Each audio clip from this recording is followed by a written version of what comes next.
Hey guys, what's up? It's me, Lego Lee 329 here. Finally doing a Lego minifigures series review. I've missed the past couple series. I did collect all those series, but I just never got around to reviewing them. But finally we're back with one of what is maybe my personal favorite Lego minifigure series to date, Lego Minifigure Series 8.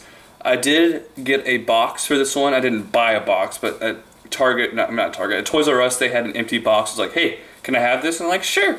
And it's really cool. You can see the front of the box, all the 16 minifigures to collect. Lego Minifigures Series 8 looks really cool. The packaging is in a black color, which is a lot different.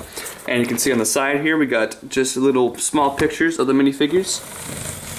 And on the other side, the actual size of the Lederhosen guy. And then on this side are some more of the minifigures, and there's like nothing on the back or the bottom. So let's get on to some of the stuff. Okay, so here is one of the actual packets that the minifigures will come in, only featuring 9 of the minifigures, and it's ages 5+, and the set number is 8833. Of course, with every figure you get a pan flip sheet. This is a very cool one, of course, featuring all 16 figures, and on the back is very basic building instructions on how to construct your Lego minifigure. Also available is this really awesome Lego minifigures carrying case. I think they just started these with Series 7. They're very, very cool. They only cost about $4. It's a really nice, artwork of the series minifigures. It's plastic, and it opens up like this. And inside there's 3 compartments where you can store whatever the heck you want to store. Really cool. Only $4. I definitely recommend that you go and buy this along with all the minifigures. First up for the minifigures from this series is the evil robot, kind of a rehash of the Series 1 robot. I did not have that figure, so a little bit cooler for me. Not that great. I really like the torso printing. The gun's pretty cool, and the arm is kind of neat. I like the helmet piece, again, not new. But the best part about this figure is the printing underneath his helmet. I actually think it looks cooler and more evil with his helmet off, which is very cool. I definitely recommend picking up this figure. Not the best in the series. I give it around a 7 out of 10. Figure number 2 for the series here is the Conquistador. He is very cool. I really like the printing on this guy. Unfortunately, I kind of wish they had featured a different sword, just that musketeer sword that we have seen in like the Musketeer and the Monster Fighter sets. But the printing is really cool. I really love that we got the helmet and the armor in a really nice shiny gold color. And he also features the red plume. No new pieces with this guy, so a little bit disappointing in that aspect. I give him a 7.5 out of 10. I think he's worth getting. Not amazing, but still pretty cool. Third figure here is a very awesome minifig. This is the Lederhosen guy, and I really love this figure. The printing and the hat and all that stuff looks really cool, but the main reason anyone will get this character is for that pretzel piece. The pretzel piece is so freakishly awesome. I love it so much. He really looks great too. I mean, I think he's just a great looking figure in general, but that pretzel piece seals the deal. Icing on the cake for this figure. I'm going to give it an 8.5 out of 10. Alright, so here is the Cowgirl Shoes figure number 4. And a little disappointing on this one. I expected her to be the best female character. Actually, she isn't my favorite female character. I'll get on that later. She looks really good. I like the torso printing. I really love the Wonder Woman piece in brown. That's a really useful part. Her hair piece is new and her face print is really nice. Unfortunately though, from this angle, you can't really see the star printed on her cowboy hat. And the hat is also kind of freakishly large. But if you turn her around, you do see that she does have a ponytail molded on the back. But maybe it's just mine, but I don't know if you can tell, but there's paint mess-ups on the hair when it goes into the hat. So that's a problem. I like this figure. I don't love it. I give it a 6.5 out of 10. Okay, so figure number 5 is a figure that I have been anticipating forever in Lego minifigures history. I've been waiting for this figure for so long, and they finally made it. It is a football player, an American football player. He looks really awesome. The big problem with this guy is, besides not having a football, is the arms. I think they should have just given him sleeves. If not, if they wanted to go the extra mile, give him arm printing with half of the arm being white and the other half being yellow. Not a huge deal, but it would have looked better. He is number 12. I kind of wish it would have been cool if they had given us a little bit more diversity with the number, but number 12, maybe he was the number 1 pick by the Indianapolis Colts, Andrew Luck, or the former MVP, or the MVP from this past year, Aaron Rodgers, or maybe the jerk face for the evilest team in the NFL, New England Patriots, Tom Brady. He's a very cool looking figure. I really like that trophy piece, and here's a look at him underneath his visor. He's got those little things printed, and he's got some leg printing, and he does feature some detail on the back of his armor. I forgot to mention the football player gets an 8 out of 10. Next minifigure here seems to be an overall overwhelming fan favorite by tons of people, the Diver. This is the best Diver minifigure LEGO has made to date. It adds some diversity to the Diver figures that they've made in the past. This is the only older style Diver they've made, and he looks amazing. I love his torso printing, I love his leg printing, his harpoon gun's pretty cool. But the main thing is that awesome looking headpiece. I don't know if you can tell, but it is actually a magnifying glass. If you take it off, you see, watch his head closely, it will magnify his head, which is really awesome. He's also standing on little 1x1 plate things, so he looks like he has weighted shoes. And he's the only figure to feature back torso printing, which is really amazing. I love this figure. 10 out of 10, best figure in the series. After such a great figure, we go downhill with this downhill skier minifigure. Maybe my least favorite from the series. I mean, she's okay. I love the ski pieces. The hair piece is nice in that color. The printing is good. Everything's fine about this figure. But of course, me not being a girl, I don't really like these colors. And it's very repetitive, of course, so it's just the same thing, basically, in female version as the Series 2 skier figure. Still pretty cool. I give her a 5 out of 10. Not a great figure.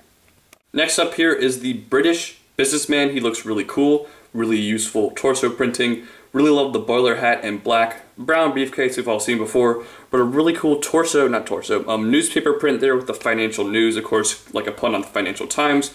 Really cool minifigure. A little bit plain, but plain and cool. Goes very well with the Royal Guards and the Sherlock Holmes minifigures. Really like this guy and give him a 7 out of 10. Next up here is probably, in my opinion, the most underrated minifigure from the series. And, you know, actually I kind of like this one, even though it might sound a little weird, is the Fairy. I think she actually looks really cool. I love the wing pieces that LEGO gave this minifigure. The torso print also looks really nice. The skirt piece is new. The hair piece is new in that color. The face print's good, and the little wand is all cool. It's all cool. I love the parts in this figure. She does have leg printing like underneath her skirt there, which is cool. And there's a look at her wings from the back. I just love those wing pieces. It looks really great in my opinion. I would give the Fairy a 7.5 out of 10. Next up here is probably one of the more exciting minifigures in recent LEGO minifigures series is Santa Claus. I have been waiting for a Santa Claus minifigure that's not that crappy version we've been seeing with the City Advent Calendar for years now. I love this Santa minifigure. New sack piece, which looks really cool.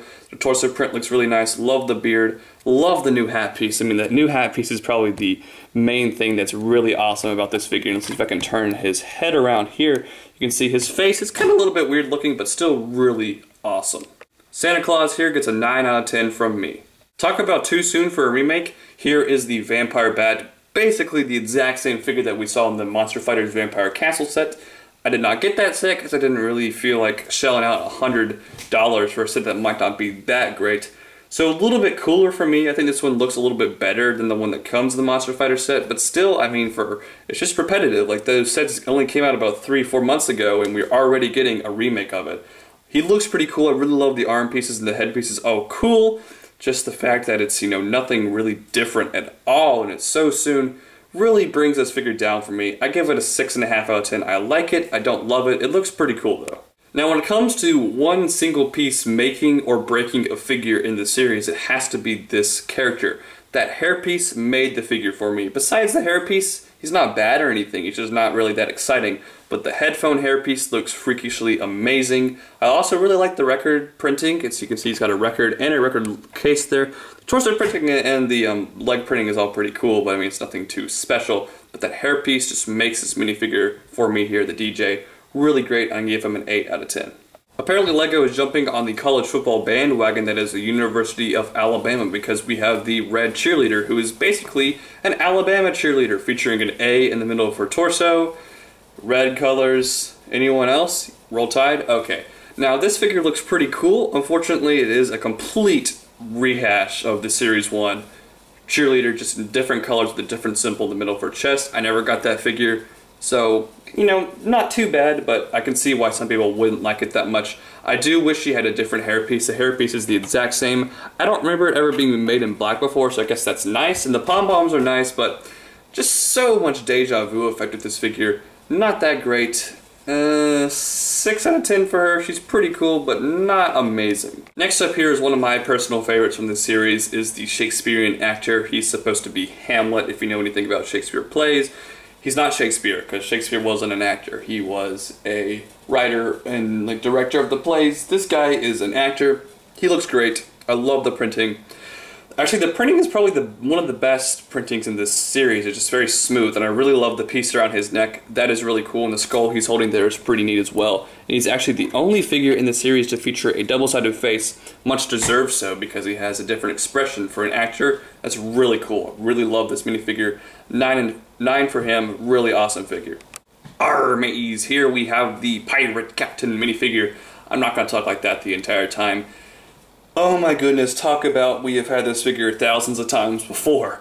This figure is cool. I like the detail, I like the printing. I really like that gold sword. I think that's cool. But we have had so many pirate captains. I mean, last year we had Pirates of the Caribbean. A few years ago we had the Pirates theme. I've had so many pirate minifigures over the years that it just gets so repetitive, and I don't need another pirate minifigure.